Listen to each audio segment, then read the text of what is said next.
The Magic Mike Show, where you hear the experts speak. The Magic Mike Show. Tune into the show every week. The Magic Mike Show. You can trust the show is the bomb because it's being brought to you by RacingDudes.com. What's up, everybody? I'm Magic. And I'm Mike. And this is the Magic Mike Show, episode 526. Mr. Somich. Bill Derby Prep Huzzah! Man, what I wish there was a sequence where we could have just done like a coast-to-coast Derby preps and you throw in the Martha Washington, which is an Oaks prep. Like, that would have been awesome, but that requires people being nice and playing along, and that's just not horse racing. I don't know if I would want to play that. Then we'd have to pick the Southwest. We'd have to deal with the Robert B. Lewis. We'd end up with a couple Baffords here and there. I don't know. I mean, I'm okay with it. I think this is a good sequence. The key here, I mean, obviously we're doing Gulfstream Park here, so it's all about fierceness in the last and what you do with them. Do you single him or do you try and beat him? How do you structure your ticket around it? That's the big question mark there. If you beat him, I mean, it's exponentially more valuable. But you were saying this prior to getting on here. Man, it doesn't feel like the best of the best came to take him on this spot. No, it's like everybody's scared of fierceness. I mean, even Seminole Chief, who I didn't think was going, I don't think many people really thought he had a chance to beat fierceness anyway, but for over a month, his trainer, Jack Cicherson's been saying he's a Florida bred. We're targeting the Holy Bull, target the Holy Bull, target the Holy Bull. Holy Bull comes around, we're going to the Withers, because that one looks winnable. Like, everybody's just scared. Well, it's tough because, like, this would be the time to get fierceness, too. You're coming off a long layoff. We know Pletcher likes his 3-race progression. So you run here, you run in the Florida Derby, you run in the Kentucky Derby if everything goes well. And this is, also a situation where fierceness already is in the lead in the point system as well. He's already got 30 points. He doesn't need to be fully cranked for this race. But then you look at what showed up and you're like, does he need to be like 80%? He still wins by open lengths? Like, it makes it difficult to be like, because I came into this wanting to beat him. And I came out of this being like, okay, I got to play a larger denomination ticket and shortened up in other races to try and make this thing pay something because I don't think he's losing. Yeah, I don't think he's losing either. Yeah. So there you go. We already told you we're single fierceness in the last one. It's just you know what this will mean though. It's 3 to 5 in the morning. I don't think anyone's shocked. We're both saying, yeah, he's probably going to win. Not with that field that showed up against him. I do think this means next weekend Sam F. Davis Stakes is going to be much more competitive than it usually is because change of command, pointing to the Sam F. Davis. They very rightly said no. We're not ready to face a grade 1 champion right now. Like, we're gonna go to the Sam F. Davis. We'll build up to facing him in the Kentucky Derby, hopefully. I mean, take your shots now. I mean, this is the 20-point preps. This isn't even like the big dogs, right? We're not at the 50-pointers, the winning you're in stuff. I mean, I'm surprised that people are so gun shy here, but it's essentially the Mucho Macho Man with fierceness and a couple other randos. Yeah, exactly.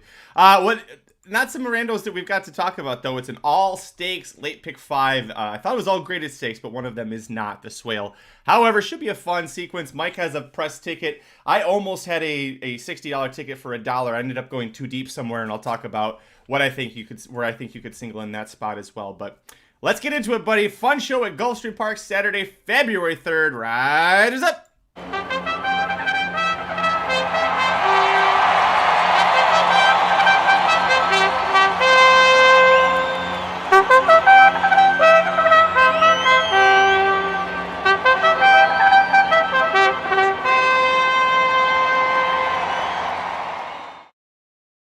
All right, here we go. The first leg of the Gulfstream Park Late Pick 5 on Saturday, February 3rd. Race 8 is the Grade 3 Sweetest Chant for 8 3-year-old fillies routing a mile and the 16th on the turf course. Where'd you go on top? Well, I went against this horse last time. We chatted about Life is an Audible, but I'm going to put Life is an Audible on top here in this spot. Tough break in the Ginger Brew last time. So it was 10 out of 10 posts. So we talked about how that post can really make it a struggle for horses. I thought Life is an Audible ran phenomenal when you look at everything else that the horse had to go through there.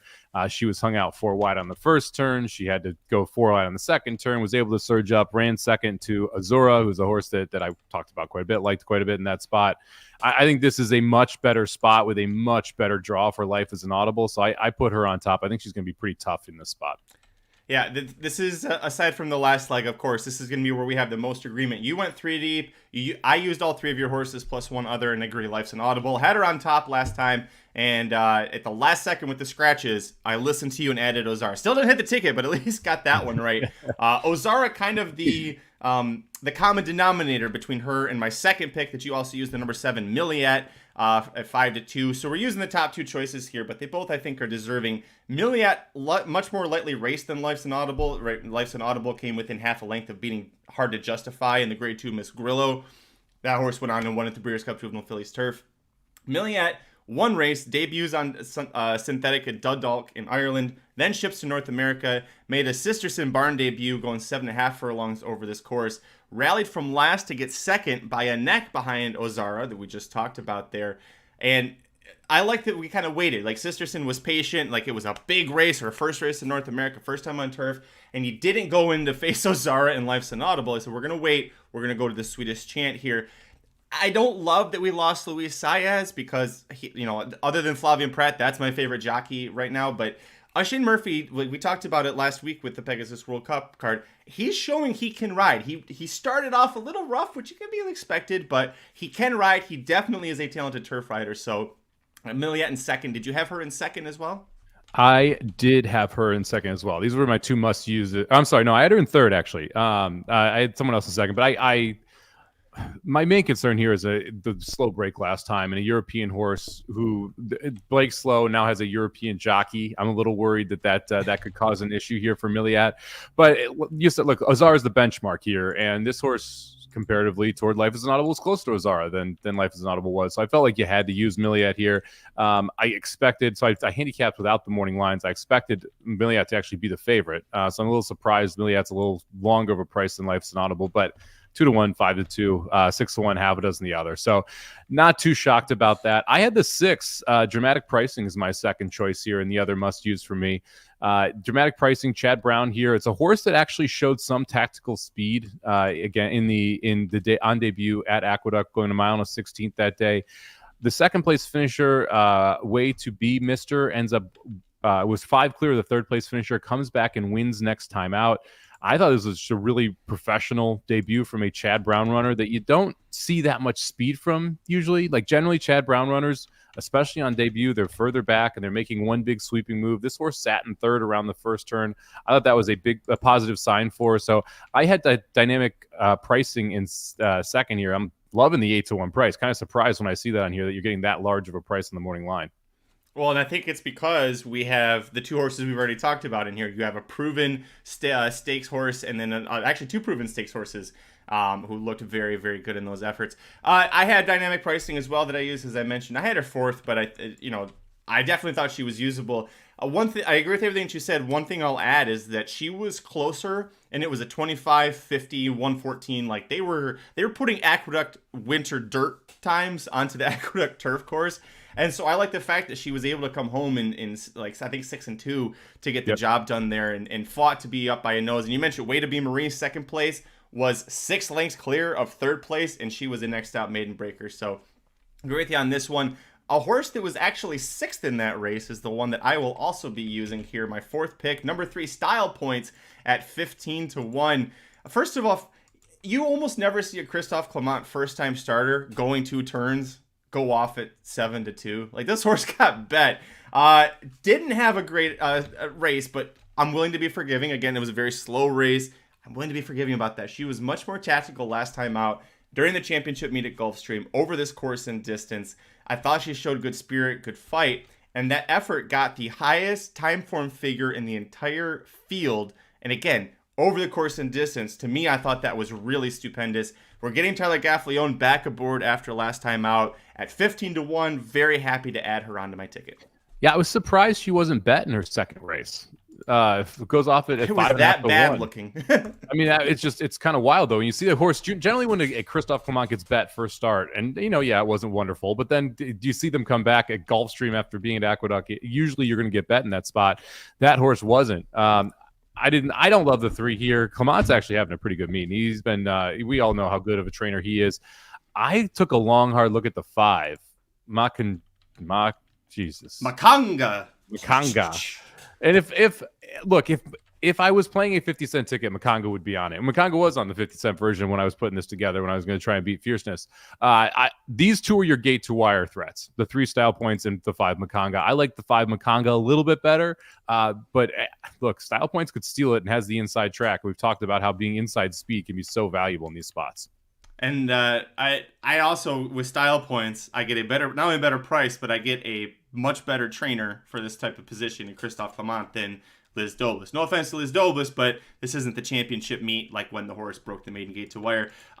For a bit, I looked at the 4 Pharaoh's Wine because this is where Luis Saez is ending up, and it's a Dale Romans horse. Usually I like to pass hard on those, but had a nice dominating win at Kentucky Downs going a mile, so the mile and 16 should be within range. Not a terrible effort in the Jessamine, got up for second, was a well-beaten second, but fought on to get second place, but I just couldn't really kind of put together the trip that this horse wins with under Luis Saez. Did you consider the 4 at all? I did consider the 4. This is the other pace factor. And I think the workout 2 back, 46 seconds for 4 furlongs. If Luis Saez, who is the most aggressive of the Gaffleon Saez Velasquez trio, decides, F it, I'm going, that's the world where Pharaoh's Wine wins. Is that Saez like, I'm gonna win the race to the first turn, and then I'm gonna slow this shit down.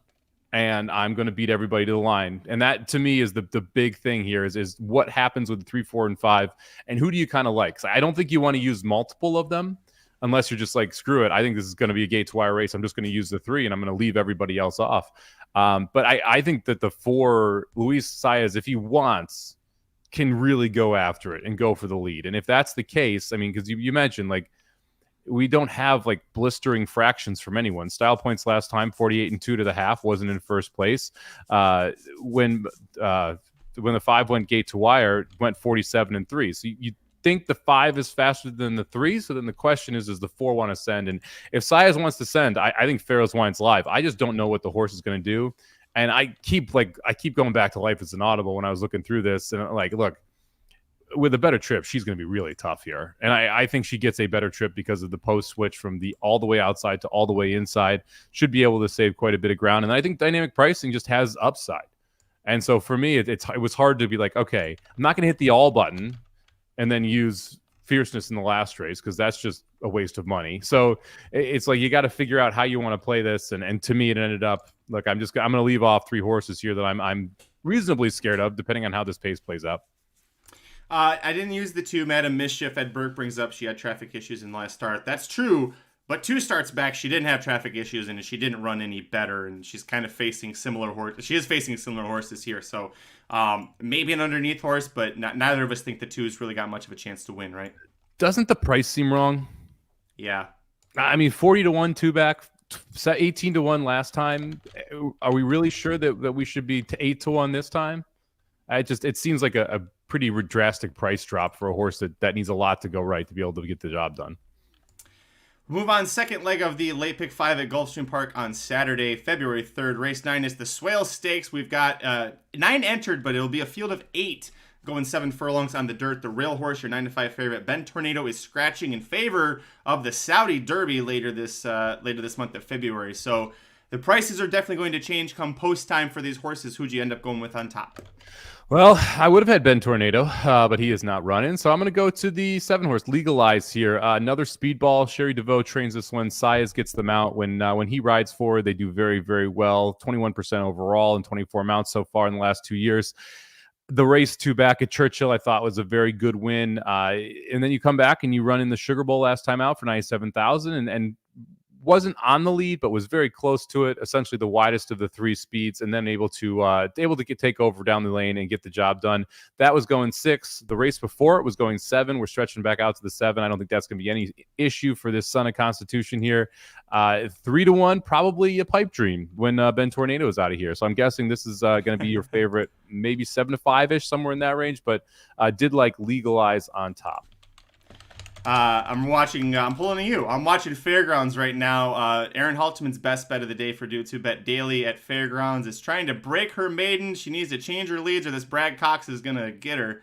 and she got beat by a Brad Cox horse last time late. I think she's got this one, though. So congratulations. You played the number 7 Fairgrounds Race 8, Tipsy Tammy, which a really fun name, breaks the maiden. Congratulations to Aaron. Congrats to everybody who bet Tipsy Tammy and followed the show. For me, Legalize is also my top pick here. I almost singled this horse once I found out Ben Tornado was going to be gone.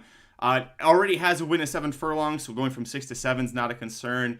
That one loss came on debut in a key maiden special at Keeneland that we've already talked about. It's produced 3 future maiden breakers, multiple stakes place runners, so I'm with you on Legalize. I went too deep here.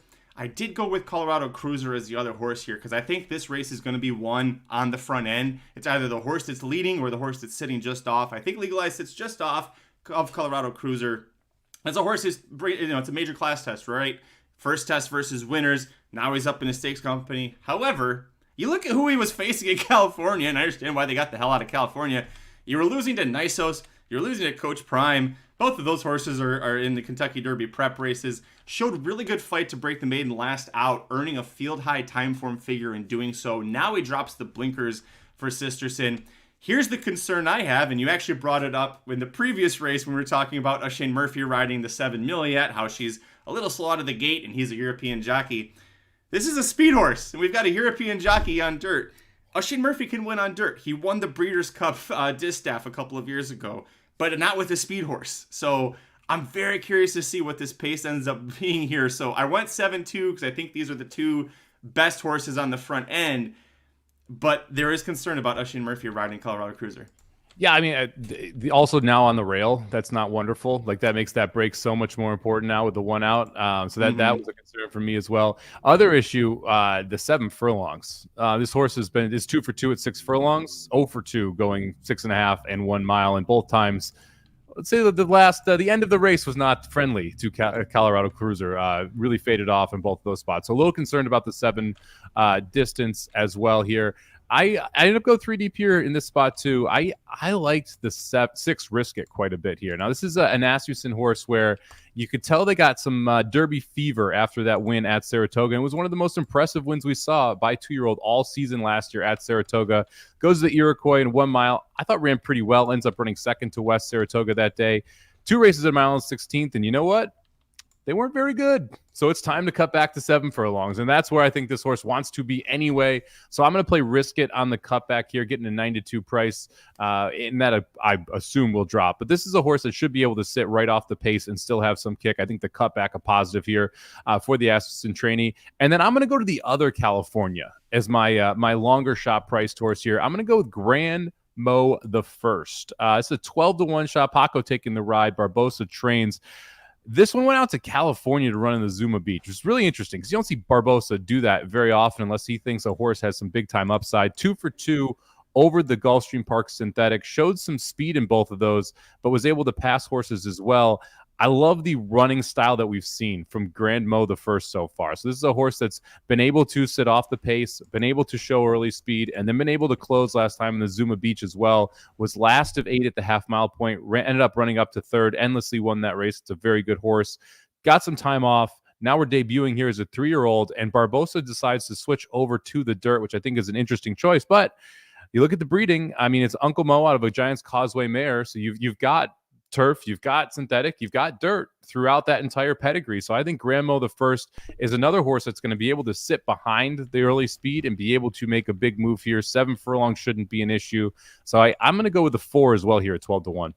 So you threw me off. I was like, who's a California horse? He's not a California horse. He made his first 2 starts in Gulfstream. Don't do that to me. Well, but he's trying to confuse me here. Who have run in California. The reason he went there, the only reason Barbosa went there is because the Zuma Beach is a Breeders' Cup prep race for the Breeders' Cup, and they ended up putting this horse, pre-entering him into the juvenile turf. He was supposed to get into it, and he got scratched out of it, so as a vet scratch. So that's why he was in California. But he didn't run well against the he got 3rd, but look at who he was racing against, like Endlessly, Nagano. Like those aren't horses that if they're in a race in Gulfstream Park on the championship meter make you go, yeah! So the one thing you do have going for you, well, 2 things. You got Paco, who's going to play Paco ball with a horse that's coming from off the pace. It's Barbosa. Now, Barbosa doesn't always do that great in the stakes races, but when Barbosa gets his hands on a horse, it's kind of like a dirtier version of Safi getting his hands on a horse. So I understand why you'd go with him there. He is going to be coming from off of it, and he should have, some pace up front to close into. As far as risk it goes, if this horse wins, I'm going to be so pissed because I chased him in the Iroquois, and I chased him in the Kentucky Jockey Club. Finally got off him last out, but if this cutback here is what gets it done for him, I'm going to be so mad because that Saratoga win, aside from fierceness, that was like one of the best maiden special weight wins we saw all summer long last year at Saratoga. Well, that's why you got to kind of like the cutback here, right? I mean, we're getting back to, we got Derby fever. It didn't work out. Now we're getting back to what Steve Aspion's actually good at, which is training sprinters. It's a former fantasy owner of Epicenter. How dare you? But we both definitely like Legalize, which, by the way, this is the horse we were looking at for the fantasy draft. I know Aaron got him in the 3rd round, and if you look at Legalize's breeding, you're like, son of Constitution, out of Unbridled Songmare. He must be a really tiny-ass horse. As Cherie DeVos said, he is a slight horse. He must be tiny for them to not stretch this horse out to 2 turns yet. I mean, this is, like, I keep waiting for it to happen. It's like, you should love 2 turns, and she seems scared of ever wanting to do that. So, I mean, she must think she has a sprinter in here, and the fact that we're going to 7 here, and like you mentioned, I mean, this is obviously a massive day. You could just go ahead and run this horse in the feature and run it in the Holy Bull and like find out, is a mile 16th going to cut it? And I don't know if it's the fierceness factor. I don't know if it's if it's the horse is just smaller and wants to sprint, but surprised that this is where he ends up. Maybe she did say if he does well, she might consider stretching him out. So we'll see what happens. It's just his general fans of Cherie DeVos and Constitution, the sire. We'd love to see it happen, but I also trust Cherie knows what the hell she's doing. 3rd leg of the late pick 5, Saturday, February 3rd at Gulfstream Park, race 10. It's the Grade 3 Forward Gal Stakes, which I swear used to be a Kentucky Oaks prep race. It's not this year. It's a 7-furlong sprint. We've got 7 3-year-old fillies on the dirt. Who's your top pick, buddy? This is going to be the first of my 2 singles. So I went 3x3 to start out a $2 ticket, and I am going to go ahead and single the 4-horse R. Harper Rose in this spot. It's going to be a step up in class. I think that's the biggest concern here, going from restricted stakes at the Gulfstream level all the way up to a Grade 3. But I think that the cutback in distance is really the key for R. Harper Rose. Much like the last race I talked about, the 6 cutting back. I think the 4 really doesn't want to go a mile and a 16th. That's what she went last time out. The reason she was in that was because it was a restricted level stakes race and she could run for $300,000. I think that what she wants is 1 turn, specifically the 6.5 to 7 furlong distance. One time she's gone 7. She absolutely dominated. She's 3 for 4 here at Gulfstream Park. I realize there's some other horses coming in, but I think her best effort, and you can see it 3 back there at Gulfstream going 5.5, is as good as anybody's in here. And so I'm going to go with the 4 as a single here with R. Harper Rose. So I think it's going to be able to take them gate to wire. I passed on her. When I saw that she was in the field, I was like, okay, I'm gonna, without even seeing the PPs for the other horses, I was like, I'm gonna try to beat this filly because I'm sure that she's going to be bet heavily. So when I saw 2-1, I was like, yes. As someone who's trying to beat her, I'm excited about that. You make a great case for her. Safi Joseph said after the last Sire Stakes, the one that she lost, that she had gotten sick, she'd missed some work, so he wasn't sure if she was going to fire, and clearly she didn't. And then you see that the work 3 back going 4 furlongs and 45 and 4. It's like, Jesus, this horse quick little lady, got man. Some speed. Yep. Little bit of giddy up in that pony there. I am a little worried about, from a pace perspective, I feel better going against our Harper Rose because of the 2, Fiona's Magic. She's got Tyler Gaffalione aboard, a very smart jockey. I don't think Gaffalione's ever going to let our Harper Rose get away. Even if she outbreaks the 2, I assume that the 2 is just going to be stuck right there. I will say, if there is a scratch of either the 2 or the 4, I'm absolutely adding one of those, especially if the 2 scratches. I think our Harper Rose becomes very deadly with the lone pace advantage.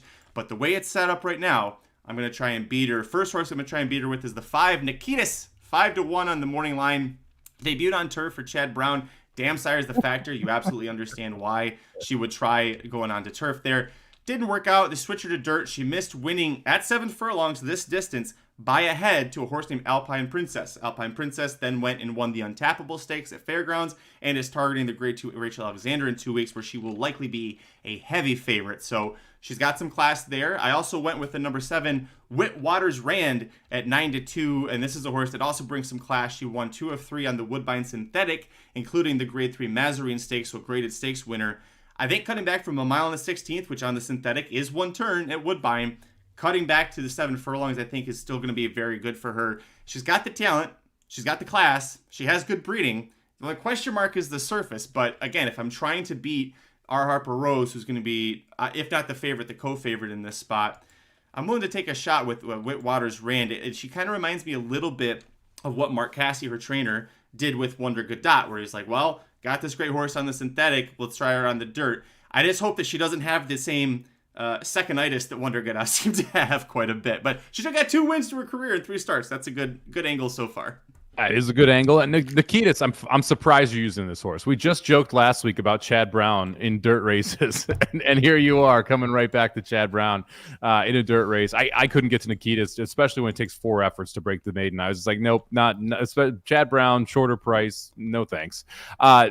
Whitwater's Rand, I thought was very interesting. This was the if I wasn't going to single the 4, the 7 was going to be the next one on the ticket for me. I think the 6 scalable makes a ton of sense as well. A lot of people are going to use it. And it really comes down to ticket structuring here, right? If I'm going to play a $2 ticket, which is what if I'm using fierceness in the last, I'm not playing a 50-cent ticket, right? That's just my general style. And so because of that, it means that I'm going to narrow down other races here. And to me, you can't use the 4 and the 6 if you're narrowing down, if you're having fierceness as your only horse in the last. So then you kind of decide between the 2. And then the question is, do you want to double up your ticket price with the 7 as the partner to the 4 or the 6? And when it came down to it, if Whitwater's Rand beats me, then so be it. I mean, I think this is probably, from a value perspective, a decent horse to play. Like, this is to me, that's the tournament horse in this race, right? You're getting 9-2 versus the 3 horses to the inside, or I think the other 3 logicals, or Fiona's Music, who I think is going to be really kind of screwed by our Harper's Rose, right? If Fiona's Music and Harper's Rose is in there, or Fiona's Magic, I'm sorry, and our Harper's Rose is in there, you got to like our Harper Rose, and so you kind of throw Fiona's Magic out in that spot. So it becomes Whitwater Rand as a tournament horse. I couldn't get there. I couldn't. It's the lack of the surface effort, and I trust Cassey. I think he knows what he's doing. I think Paco's a good pickup for this horse because you're going to be in good position and be able to sit outside the speed and get first run on them. Hopefully, be in front of Scalable so that you make Scalable catch you down the lane if you are able to get past the leaders. But I decided to go single here versus spreading out. I'm also hoping that, because I looked at this thinking it's going to be a pace duel and the 4 is not going to be able to make it all the way to the wire on the front end. Whitwater's Rand projects to be sitting, like you said, right behind the top 2 there. So I like that as well. I did throw Scalable on here as well. It is by far the class of this field. And there are some classy horses, including the 4R Harper Rose. But Scalable, off of a 1-start maiden race that she did not win, goes to the Grade 2 Chandelier trying to make it into the Breeders' Cup. She gets second. Big effort for her, especially going 2 turns, and she's a Spitestown. And then she rallied from last of 12 and got 5th in the Breeders' Cup Juvenile Fillies. I don't think anybody, including us, thought that Scalable had a chance. She was 33-1 that day, but a good effort to be passing tired horses, showed interest coming from off the back end there. And then last out, she did exactly what she should have done. It was a 1-mile race. There were 3 other horses in there, and she beat the piss out of them at 3-5. So that was a good effort. That tells me, all right, we're 1 turn, dirt, we're in the good spot. We've got her maiden broken. Now we can be a little bit more logical with it. And Pletcher even said he got a little ambitious with Scalable back then, but it's also, I don't blame him for it because of the state of the division. Like, the Juvenile Fillies division, if you remember, we were just like, if it's not awful. Tamara, who the hell is it? And of course it wasn't Tamara. So I understand the aggressiveness. I think this is a very perfectly spotted position for her. But again, I'm looking at this going 2 and 4 are going to burn each other out and not sustain it. If you think that the 2 or the 4 could win this on the front end, you should not be using Scalable because she needs a big old pace meltdown to help her with her closing style. Yeah, and I think the 4 clears the 2. We'll see if they're able to. I mean, 2 of the races the 2's running, they've gone 46 second halves. 1 of the 2, she wasn't on the lead. So I'm hoping that the 4 clears the 2 here and goes gate to wire. If the 4 and the 2 cook each other, I think the 7 and the 6 are both incredibly logical. All right, the penultimate leg of the Gulfstream Park Late Pick 5 on Saturday, February 3rd. Race 11 is the Grade 3 Kitten's Joy Stake. We got 9 3-year-olds going a mile and a 16th on the turf course here. A couple more Breeders' Cup horses showing up. Where are you going on top? I am going to put a horse on top. Last time I did not. Again, I'm going to go with Agate Road here on top, the 4-horse Pletcher, Jose Ortiz. I think this sets up beautifully. You've got enough speed in here that I think it's going to be tough for Takayo or Takoyo, whatever, to go gate to wire again, the 3-horse like he did last time. And Agate Road should get a better trip. I mean, last time 3-path on the first turn was 6 wide heading into the lane in a 6-horse race. I mean, it took a special effort to be able to find some trouble there. This horse ran well in the Breeders' Cup, ran well in the Pilgrim, being able to get that win. Looked very good in a maiden-breaking score at Saratoga. Now we get second off a layoff for a horse that Pletcher's barn is incredibly high on going into the season. So I think that Agate Road brings the A game here, and the 4 is able to get it done. Did you go that direction or you go somewhere else? So I actually initially left Agate Road off when I saw the prices come out for the. I had him on, saw the prices, thought I can't do this, took him off, added him back on at the last second at 4-1. Man, I know he was up against it pace-wise last time out, but I also felt like he kind of dicked around a little bit when he should have been going. And then there's also the fact that the Ortiz brothers share the same agent, but Irad has left this horse to stay on Noted, and that kind of took me out of it a little bit. But you mentioned 2 for 2 at the distance, that really nice Pilgrim race, a good 5th in the Breeders' Cup Juvenile Turf, considering who he was facing. But I did use him. I did end up putting him on here. This is the last horse that made the ticket for me. My top pick is going to be the number 9 Noted. And 5 turf starts, 3 wins, 2 seconds. The 2 seconds were by a half length on debut and by a nose in the Grade 2 Bourbon. And you remember Irad infamously opted to ride Noted over Fierceness in the Breeders' Cup Juvenile, which Pletcher, again, I think was looking at, like, the juvenile turf is going to be Aidan O'Brien. Let's put Noted in the juvenile because we don't know who's going to win. Pletcher didn't even know because nobody in the barn knew what the hell was wrong with Fierceness in the Champagne Stakes. But he keeps the mount on Noted when Noted goes back to turf for the pulpit, gets the win. He overcame the 8 post there, going 7.5 furlongs, which is a much quicker run to the first turn than the 9 post at a mile and a 16th. So the post doesn't worry me here. And again, just the fact that Irad is here on this one and has left Agate Road kind of is why he ended up being my top pick. And you didn't use Noted at all. I'm curious, is it just the price? Is that why? The price of the fact that, like, yeah, everything you're saying is correct. But if you look at from numbers perspective, he doesn't tower over this field. It's none of those races are like, oh no, he should be the favorite. And you know what? He is going to be the favorite. 8-5 is a pipe dream. You're probably looking at even money when they break out of the gate in my mind. And I don't want to be dealing with a horse breaking out of the 9 post at even money, carrying second highest weight in the race, who I think is the same as 3 or 4 other horses in this spot. And that to me was the kind of the determining factor. I agree with you on the Irad fact. I would wish he had chosen Agate Road over Noted here, but I'm not surprised he did. I think the fact that Jose Ortiz shows up and the fact that Agate Road's in this race and Pletcher has them both also tells you he thinks they're right around the same, and yet one's going to be even money, the other's going to be 4-1 when they break from the gate. So I'll go with the higher priced horse and try and get around Noted in this spot, who I think is, again, going to be pretty heavily singled. And as we go through this sequence, a lot of my decision-making process all goes into the fact that I'm singling the last leg to the most obvious single in the entire sequence. I need to create separation somewhere, and I thought leaving out Noted and trying to beat him was one of those spots I could try and do that. One more horse we agree on here is our fantasy horse that is already on turf because the Mucho Macho Man didn't go his way. But maybe we get 5 points for First World War winning this spot. 4-1 on the morning line. Didn't love that, but I kind of understand that. I think he'll at least be very close to 4-1, maybe spot on there because Noted is in here and we'll probably take some money. It's a consistent horse, shown more kick on turf than he did on dirt. So again, I understand why the connections made this decision. He's going to get a good close stalking trip behind Takayo. I had to listen to different replays to make sure I got there because I was going to say Tokyo, like you're singing Tokyo. Yeah. But anytime that I get Brendan Walsh and Tyler Gaffleone, especially on a turf horse, it's always a fun time when you can play those guys. So I will take. That's why I like First World War. His turf efforts, they are good enough with a little bit of improvement to beat this group.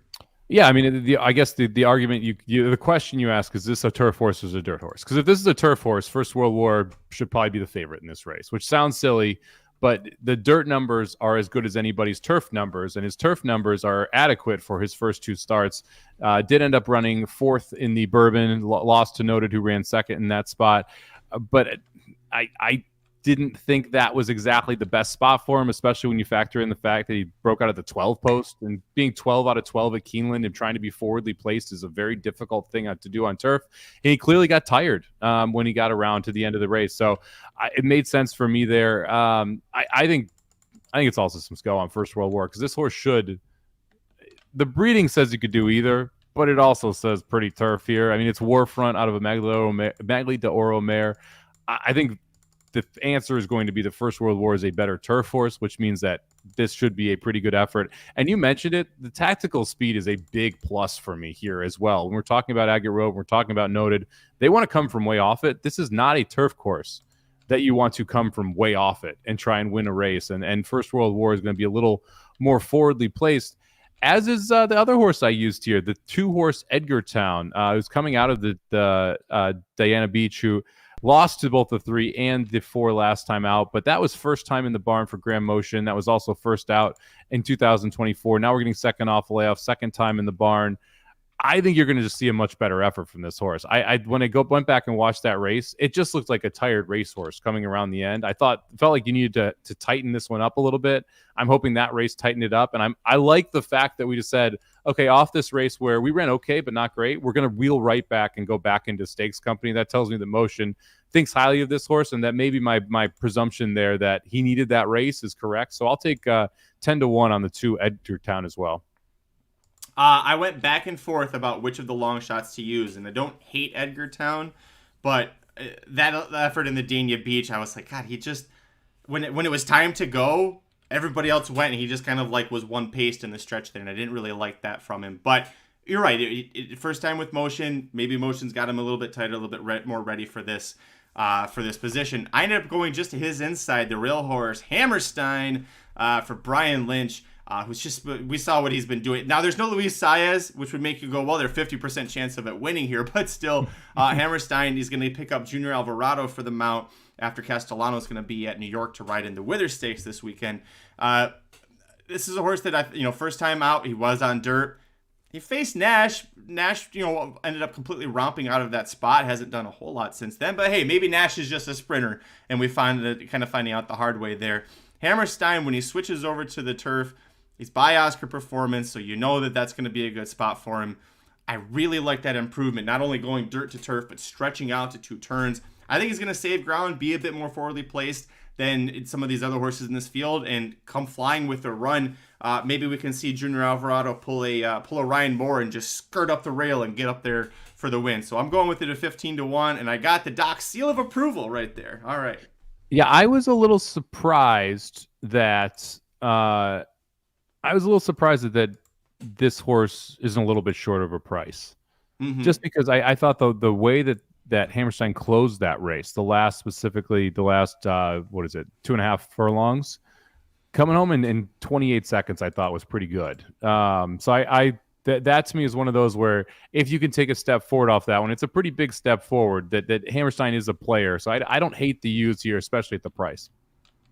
As Shadi mentions, it's a battle of the fantasy horses. We have First World War. Jared has Noted. The difference there, when we drafted First World War, he'd already done well on dirt and was going to stay on dirt at least for one start. Noted shows right back up here on turf. I did end up also using Takeo here, and I originally was going to play against him because I thought he's going to be a total wedding funeral situation. If he stays 8-1, and now I'm getting Luis Saez aboard for the first time as the horse that's projected to have the lead. I don't think First World War is with him going to the first turn. I think he sits off just a little bit.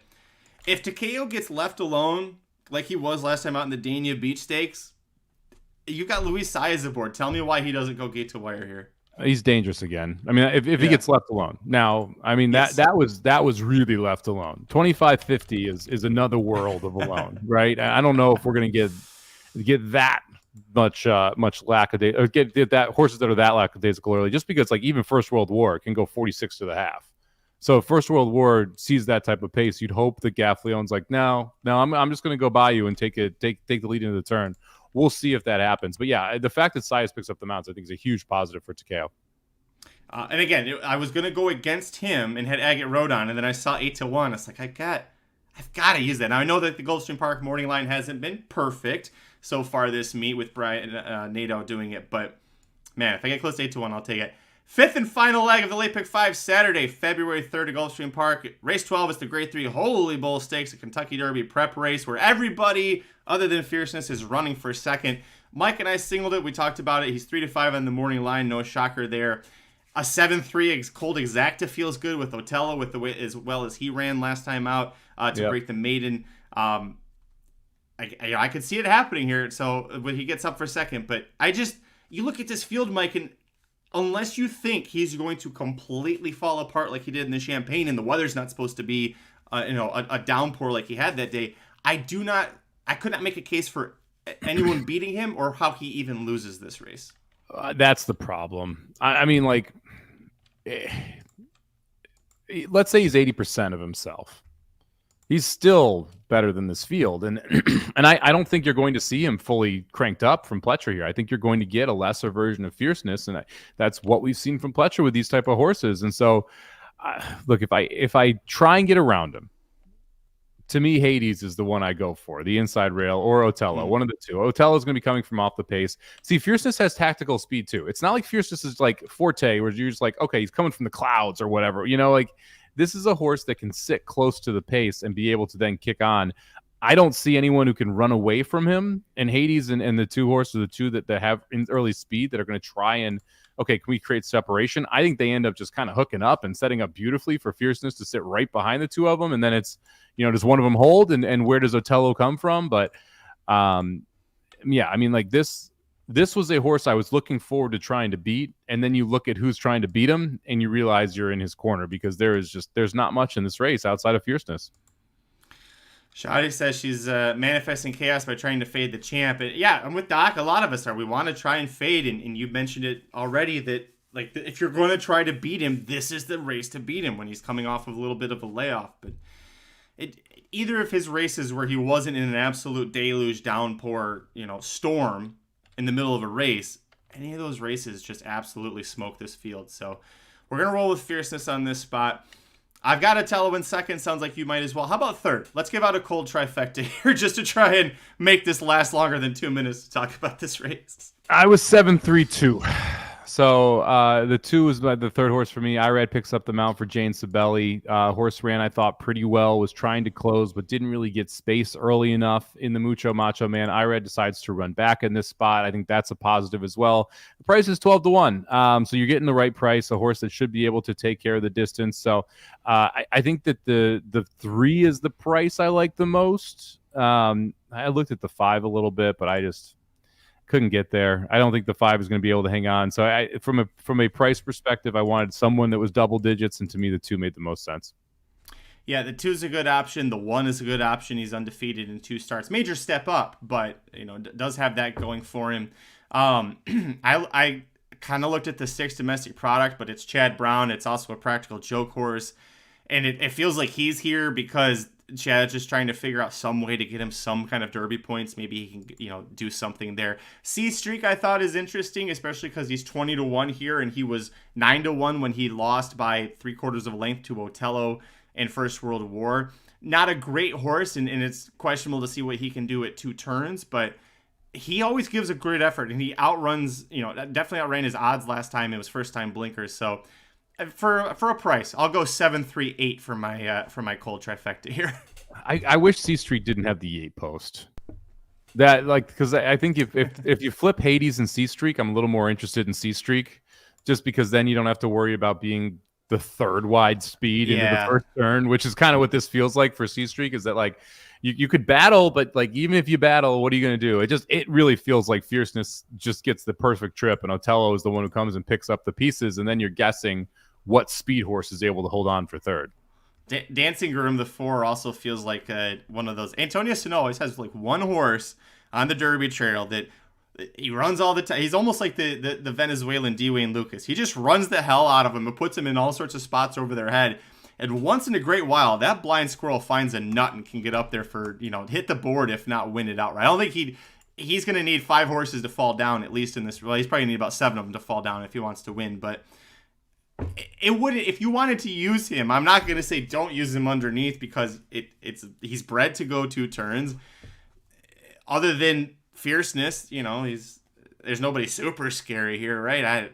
Whatever. I mean, outside of fierceness, you could make a case for any of these horses running second. Dancing Groom would be the hardest, but you could make a case for any of these horses. Third for Dancing Groom. Yeah, put him in third maybe instead of second.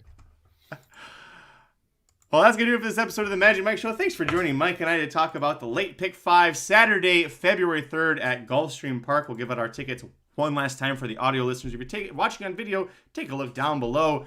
I'll read them off right now. My ticket for 50 cents, I'm going to go 1367 with 27, with 567, with 13469. Nice. With 7, that's $60. If you wanted to cut it down and press it harder, single legalize is what I would do in the second leg there. But yeah, that's my ticket, Mr. Somich.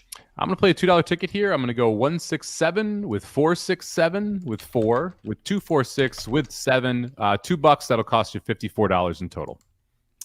Over at racingdudes.com, you know we've got previews for all 4 of the Kentucky Derby prep races. You can see, of course, fierceness is all over the place there. The Robert B. Lewis Stakes with Nisos probably going to win and romp in that spot. Southwest Stakes and Wither Stakes, that's where it gets really dicey. So you can check out Aaron's picks and previews for that. If you want picks for Mike and I in our top 4 for these and for the 4 Derby preps, as well as all 12 races on the Gulfstream Park card, check out the Betting Bible. That's right. Not only do you get all 12 races at Gulfstream Park on Saturday, but you're going to get everybody's picks for the Southwest, the Withers, and the Robert B. Lewis. They're also, the guys for their bankroll article are including those 3 races possibly as well. So go check that out over at racingdudes.com. And Mike, what are you going to do this weekend? There's no Super Bowl. There's no football game this week. Do you just talk about prop bets? Like, what are you going to do on VSiN? Oh, it's funny you mentioned that. I have a 2-hour prop special on VSiN. So 4 to 6 Pacific, 7 to 9 Eastern on both DraftKings Network and VSiN. We'll be talking every NFL prop you could ever imagine because we'll be talking props for a full 2 hours. So it'll be a very busy show on the prop side there. Everything from yardage props to head-to-head props for players, first touchdown, anytime touchdown score, as well as Gatorade color, anthem length, all that fun stuff. So going to be a Propapalooza there on Saturday. And then Sunday, start talking more about the game, talk about some of the bets we like for the week, and then look at futures for next year already, since we already have draft odds, division odds, and futures. So we'll see what happens there. It's going to be a less busy weekend than what we've had than what we've gone through in the last few weeks, but still a fun one nonetheless. I know that you specifically really have in the past have dove in, whatever. You have been able to you like to dive into the anthem times. That's a fun prop bet for me as well. So very curious to see what you think about. Check out Mike on the VSiN Network. Follow us on Twitter. I'm at Curtis Kalleward. He's at Somobomb18. Number 1, number 8, Corporate Overlords at Racing_Dudes. By the way, Blinkers Off will be on some point later today. I don't know if they actually have it scheduled. Let me check real quick to see if it is scheduled. It's not. Well, some point tonight, they'll be on for Blinkers Off. You can find us and the Blinkers Off guys on podcasts, wherever you download your podcasts. And of course, if you want to be alerted anytime we go live, subscribe to youtube.com/racingdudes. Click that notification bell, and you'll get alerted whenever somebody goes live on this channel. Speaking of which, we'll be live on Saturday covering all 4 Kentucky Derby prep races, plus possibly the Martha Washington Kentucky Oaks prep race. Not sure on the times of that. Still need to figure that out. But tons of fun at the Racing Dudes YouTube channel. Tons of fun with Mike Somich on the VSiN channel. We'll be back on Monday to talk about everything that happened. I'm sure plenty of updates and hopefully a couple of bomb prices and some celebrating to do. But until then, I'm Magic. And I'm Mike. Good luck this week, everybody. The Magic Mike Show, where you hear the experts speak. The Magic Mike Show. Tune into the show every week. The Magic Mike Show. You can trust the show is the bomb because it's being brought to you by RacingDudes.com.